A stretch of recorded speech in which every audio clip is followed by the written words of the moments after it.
Hello food lovers, welcome back to our channel. నేను మీ రాణి Erramsetti. Friends, ఈరోజు recipe వచ్చేసి breakfast recipe అండి. హోటల్ స్టైల్ రవ్వ బోండా.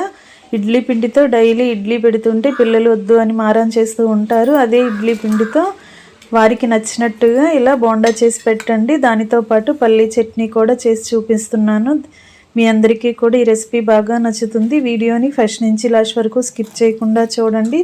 చిన్నపిల్లలకే కాదండి, పెద్దవారికి కూడా ఈ బోండా బాగా నచ్చుతుంది. ఇంకా ప్రాసెస్లోకి వెళ్ళిపోదాం. ముందుగా వాడుకున్న ఇడ్లీ పిండి మిగిలిన తర్వాత బాక్స్లో స్టోర్ చేసుకుంటూ ఉంటాం కదా, ఫ్రిడ్జ్లో పెట్టుకొని ఆ పిండితో చూపిస్తున్నాను. 2 కప్పుల వరకు ఇడ్లీ పిండి తీసుకున్నానండి. 2 కప్పుల పిండికి కొలతలు చూపిస్తున్నానండి. దానికి 3/4 కప్పు వరకు గోధుమ పిండి తీసుకున్నాను. గోధుమ పిండి ప్లేస్లో మీరు మైదా పిండి అయినా తీసుకోండి. బోండా అనేది హెల్తీగా చేసుకోవడానికి క్యారెట్ ముక్కలు కూడా తీసుకున్నాను.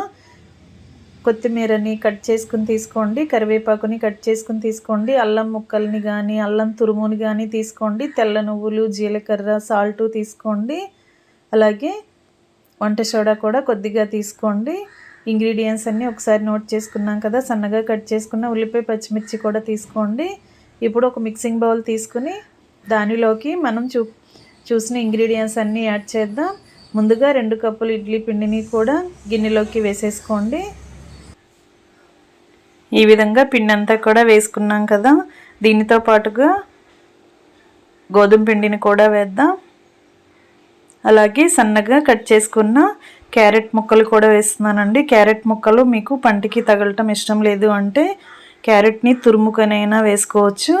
అలాగే సన్నగా పొడవుగా కట్ చేసుకున్న ఉల్లిపాయ ముక్కల్ని, మీ ఘాటుకి తగ్గట్టుగా పచ్చిమిర్చి ముక్కల్ని యాడ్ చేసుకోండి. ఉల్లిపాయ ముక్కలు కొంచెం ఎక్కువగానే యాడ్ చేసుకోండి, టేస్ట్ అనేది బాగుంటుంది. అలాగే కొత్తిమీరని, కరివేపాకుని యాడ్ చేసి టేస్ట్కి సరిపడా సాల్ట్ వేసుకుని తురుముకున్న అల్లం వేసుకోండి.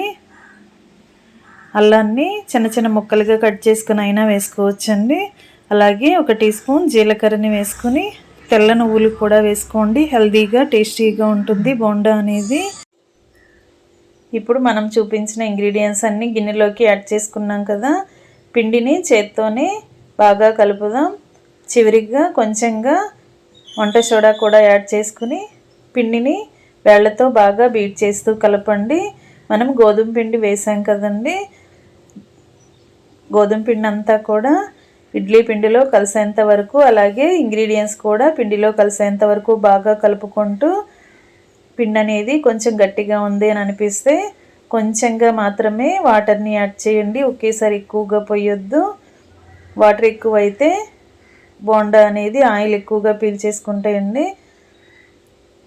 మనం గోధుమ పిండిని వేసాం కదా, గోధుమ పిండి ప్లేస్లో మీరు మైదా పిండి అయినా వేసుకోవచ్చు. బోండా అనేది సాఫ్ట్గా టేస్టీగా వస్తుంది. నేను చూపించిన విధంగా వేళ్లను పొడవుగా చాపుకొని పిండిని గట్టిగా కొడుతూ బీట్ చేస్తూ కలిపామంటే పిండి అనేది సాఫ్ట్గా వస్తుంది. బోండా మరింత పొంగుతూ ఫ్లఫీగా టేస్టీగా వస్తాయి. అలా వేళ్లతో ఒక 5 నిమిషాల వరకు కూడా ఆపకుండా బీట్ చేసి పిండిని కరెక్ట్గా కలుపుకొని బోండా వేయటానికి మనకి కరెక్ట్గా పిండి అనేది ఉందో లేదో ఒకసారి చెక్ చేసుకోండి. పిండి కరెక్ట్గా మనం కలిపినట్లయితే బోండా అనేది కరెక్ట్గా వస్తుంది. ఆయిల్ ఎక్కువగా పీల్చుకోదు. అలాగని బోండా అనేది గట్టిగా కూడా ఉండదండి, సాఫ్ట్గా టేస్టీగానే ఉంటుంది. పిండి కరెక్ట్గా కలుపుకోండి. ఒక 10 నిమిషాలు పిండిని పక్కన పెట్టుకోండి. ఈ లోపుగా మనం చట్నీ చూద్దాం. ఆయిల్లో ఫ్రై చేసుకున్న పల్లీలని ఒక 3/4 కప్పు వరకు వేసుకోండి. 1/4 కప్పు వరకు పుట్నాల పప్పు కూడా వేసుకోండి. ఆయిల్లో ఫ్రై చేసుకున్న పచ్చిమిర్చి ముక్కల్ని కూడా వేసుకోండి. మీ ఘాటుకి తగ్గట్టుగా వేసుకోండి. అలాగే 1 టేబుల్ స్పూన్ ఆయిల్లో ఫ్రై చేసుకున్న మినపప్పును కూడా యాడ్ చేసుకుని కొంచెంగా జీలకర్రని, వెల్లుల్లి రెబ్బల్ని యాడ్ చేసుకుని కొంచెంగా చింతపండుని వేసుకోండి. టేస్ట్కి సరిపడా సాల్ట్ వేసుకుని జారికి మూత పెట్టి ముందు వీటిని బరకగా గ్రైండ్ చేద్దాం. తరువాత తగినన్ని వాటర్ పోసి చట్నీని ఈ విధంగా కొంచెం జారుగానే చేసుకోండి. ఎందుకంటే హోటల్ స్టైల్ బోండా చట్నీ కదండి. చట్నీ అనేది ఇలా జారుగా ఉంటేనే పిల్లలు ఇష్టంగా తింటారు. ఈ విధంగా జారుగా చట్నీ చేసుకుని గిన్నెలోకి వేసుకున్నాం కదా. దీనికి పోపు కూడా వేసుకుని పోపు అంతా కూడా చట్నీలో కలిసేంత వరకు బాగా కలుపుకొని చట్నీని ఒకసారి టేస్ట్ చూసుకోండి. సాల్ట్ కానీ చాలకపోతే అడ్జస్ట్ చేసుకుని చట్నీ గిన్నెను పక్కన పెట్టేసుకోండి. ఇప్పుడు ముందుగా మనం కలిపి నానబెట్టి పెట్టుకున్న ఇడ్లీ పిండిని చూద్దాం. పిండి అంతా కూడా కరెక్ట్గా కలిసింది, నానింది. డీప్ ఫ్రైకి సరిపడా ఆయిల్ పెట్టుకుని కళాయిని స్టవ్ మీద పెట్టి స్టవ్ ఆన్ చేయండి. ఆయిల్ కాగుతున్నప్పుడు ఫ్లేమ్ని మీడియంలో పెట్టుకుని ఒక గిన్నె నిండా వాటర్ని తీసుకుని చేతిని వాటర్తో తడుపుకుంటూ కొంచెం కొంచెంగా పిండిని తీసుకుని ఇలా ఆయిల్లో బోండాలాగా వేసుకోండి.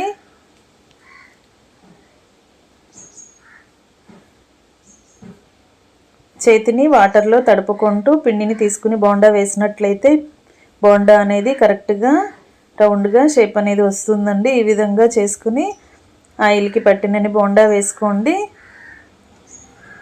ఇలా గరిటెతో కలుపుకుంటూ డీప్ ఫ్రై చేయండి. కరెక్ట్గా క్రిస్పీగా ఫ్రై అయిన తర్వాత ఆయిల్ నుండి తీసేయండి. ఇదే విధంగా మిగిలిన బోండాని కూడా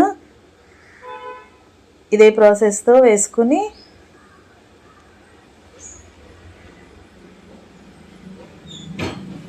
అన్నీ కూడా ఒక ప్లేట్లోకి పెట్టుకుందాం.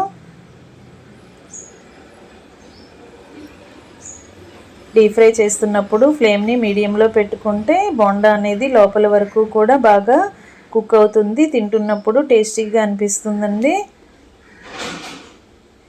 మరీ పిండిని ఎక్కువగా జారుగా కలపొద్దు, అలాగని మరీ గట్టిగా కూడా కలపొద్దు. పిండిని కరెక్ట్గా కలుపుకుని బోండా వేసుకున్నట్లయితే బోండా అనేది హోటల్ స్టైల్లో టేస్టీగా వస్తుంది. ఇంట్లో పిల్లలకి, పెద్దవాళ్ళకి అందరికీ కూడా ఈ బ్రేక్ఫాస్ట్ రెసిపీ బాగా నచ్చుతుంది. ఇదే విధంగా మిగిలిన పిండిని కూడా ఆయిల్లో డీప్ ఫ్రై చేసుకుని అన్నీ కూడా ఫ్రై అయిన తర్వాత స్టవ్ ఆఫ్ చేసి ఇంకా సర్వింగ్ ప్లేట్లోకి తీసుకోవటమే. డైలీ ఇడ్లీ పెడుతుంటే పిల్లలు కానీ పెద్దవారు కానీ డైలీ ఇడ్లీ ఏనా అని బోర్ కొడుతుంది అని అంటూ ఉంటారు కదా, అలాంటి వారికి అదే ఇడ్లీ పిండితో ఒక్కసారి నేను చూపించిన ప్రాసెస్తో బోండా చేసి చట్నీ చేసి పెట్టండి. టేస్టీగా ఇష్టంగా తింటారు. ఇంకా వేడివేడి బోండాని పల్లి పుట్నాల పప్పు చట్నీతో సర్వ్ చేసుకోవటమే. రెసిపీ నచ్చినట్లయితే లైక్ చేయండి. మీరు కూడా కుక్ చేయండి. ఛానల్ని సబ్స్క్రైబ్ చేసుకుని పక్కనే ఉన్న బెల్ బటన్ క్లిక్ చేయండి. నేను పెట్టబోయే రెసిపీస్ అన్నీ చూడండి. Thanks for watching.